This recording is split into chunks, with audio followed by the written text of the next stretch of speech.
Freud, tout comme Lacan, ont démontré en quoi, avec le surmoi, nous entrons dans une zone obscure, dans un espace qui se situe bien au-delà du principe de plaisir. Nous sommes au-delà du bien-être, sacro-saint aujourd'hui. Le surmoi est ce concept, cette instance qui, dans le sujet, travaille contre son bien. Nous allons le démontrer. Aussi, le surmoi, comme le dit Jacques Alamiller, c'est un concept qui est à fleur d'expérience clinique. On le repère dans la cure extrêmement facilement, tout aussi bien que dans le discours de tout un chacun. Il se repère dans une cure aux énoncés qui ont marqué un sujet, même si ces énoncés ne lui ont pas été directement adressés. Évidemment, on les retrouve dans toutes les injonctions que l'on a reçues de nos parents, de la tradition familiale, de la tradition d'une culture, auxquelles soit on a décidé d'obéir, enfin décider c'est un grand mot, auxquelles on a obéi, ou contre lesquels on s'est battu toute une vie. Ces fragments d'énoncés sont parfois aussi d'un tel poids pour un sujet qu'ils peuvent jouer jusqu'à sur sa destinée. Alors, je commencerai par la découverte du surmoi par Freud. Freud a découvert le surmoi dans les années 1920 et il en a tiré tout un écrit qui s'appelle L'au-delà du principe de plaisir. Dans cet écrit, il fait une découverte qui contrevient à son postulat premier. Postulat premier qui était, au fond, que tout reposait sur la question du plaisir et du déplaisir. Jusque-là, il avait donc pris ça comme modèle. Mais il a découvert tout autre chose. Et il a eu l'honnêteté de revenir sur ce qu'il avait avancé dans un premier temps. Selon Freud, le surmoi apparaît à la fin de l'Oedipe, moment où l'enfant va abandonner ses désirs oedipiens et accepter la loi de l'interdiction d'inceste. Il va alors s'identifier au représentant de la loi, le plus souvent, à cette époque, le père. Le surmoi est donc bien issu de l'identification au père, qui est devenu un modèle et qui indique la sortie de l'Oedipe. L'origine du surmoi est donc située dans cette inscription du sujet dans la loi, qui le contraint d'une part à renoncer à ses premières amours incestueuses et d'autre part à marquer d'horreur ses mêmes désirs incestueux, inconscients, il faut le préciser.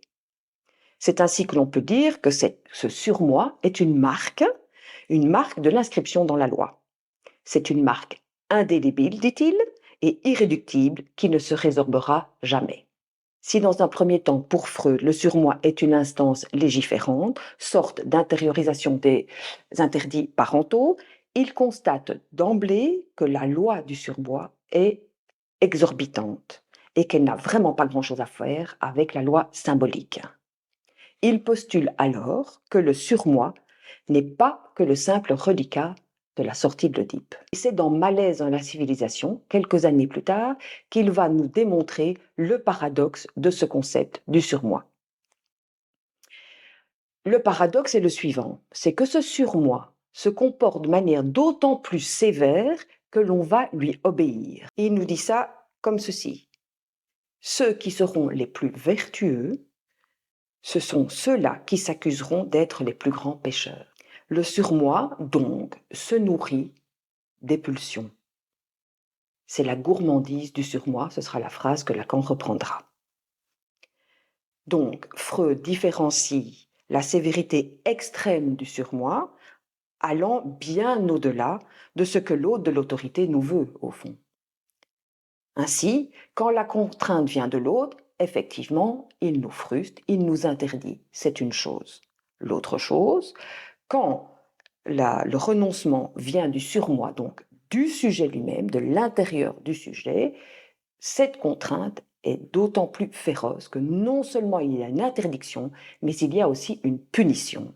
Et ça, c'est essentiel. Le surmoi, dit-il, ne se satisfait pas du renoncement aux pulsions. Il va jusqu'à traquer les pensées, les désirs, l'intention. À cette dimension, il n'y a pas de limite, puisque le moindre vacillement, la moindre émergence d'un désir, d'une intention, appelle le surmoi duquel on ne peut se cacher. Il n'y a pas de zone d'ombre, pas de point aveugle. C'est tout dire. Chez Lacan alors, Dès son premier séminaire, Lacan écrit: le surmoi se situe essentiellement sur le plan symbolique de la parole. Il situe le surmoi en lien avec le registre de la loi, mais surtout avec l'ensemble du système du langage. C'est le point d'entrée dans le système signifiant. Voilà ce qu'est le surmoi pour lui. C'est-à-dire que c'est, comme Freud, l'entrée dans le symbolique, dans la loi, oui, mais il dépouille ça du mythe de l'Oedipe. Toutefois, Lacan va reprendre la formule de Freud, selon laquelle le surmoi est issu de l'identification au père, mais il va la questionner et la complexifier. L'identification au père, à l'origine du surmoi, était entendue comme l'incorporation du personnage qui interdit, qui punit, qui surveille. Lacan se demande, mais au fond, je vais le citer, si nous incorporons le père pour être si méchants avec nous-mêmes, c'est peut-être que nous avons à ce père beaucoup de reproches à lui faire. Et quels sont les reproches que nous avons à faire à ce père au fond? Eh bien, on reproche au père de ne pas avoir été foutu de faire quelqu'un de bien foutu. Un double reproche. Nous ne sommes pas bien foutus, mais ce père n'a pas été foutu de bien nous faire. Le père devient alors ce pauvre type dont on ne supporte pas la castration finalement. Le reproche perpétuel qui naît alors, d'une façon plus ou moins bien formée selon les cas, reste de toute façon fondamental dans la structure du sujet. Ceci ne trouve pas de résolution à la fin de l'Oedipe. Cela va rester actif et sans doute nourrit le surmoi de tout un chacun. Il reviendra également sur un point important que Freud a découvert dans Malaise dans la civilisation, c'est le lien entre le surmoi et la civilisation.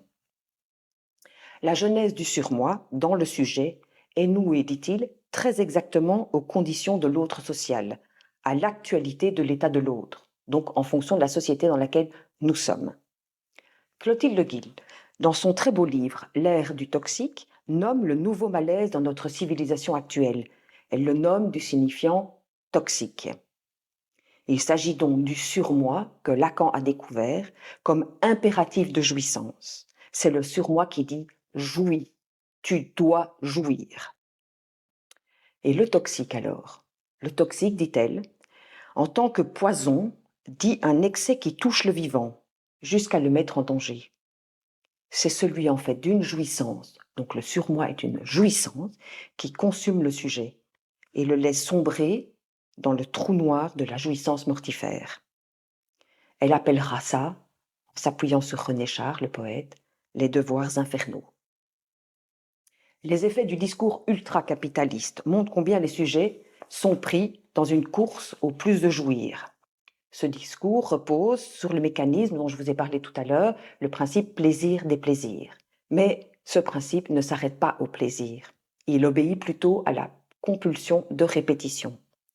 Le plaisir rencontré une première fois est toujours à nouveau recherché. Mais il faut que le nouveau plaisir soit en excès, sinon le rendez-vous avec la satisfaction est manqué.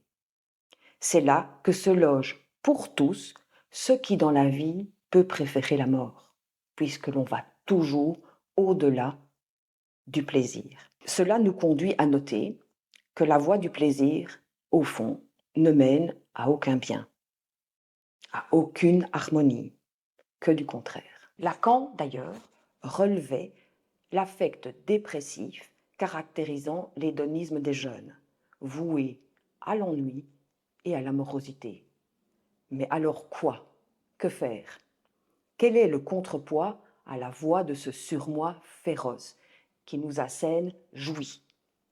Quelle est l'issue possible? Y en a-t-il une?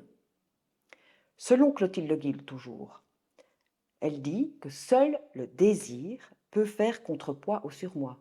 Vous entendrez que désir n'est pas forcément plaisir. Il s'agit de dégager ce qu'elle nomme le murmure du désir. Le murmure, car il est souvent bien écrasé par le surmoi qui nous pousse à jouir. Pour elle, c'est là tout l'enjeu d'une cure analytique.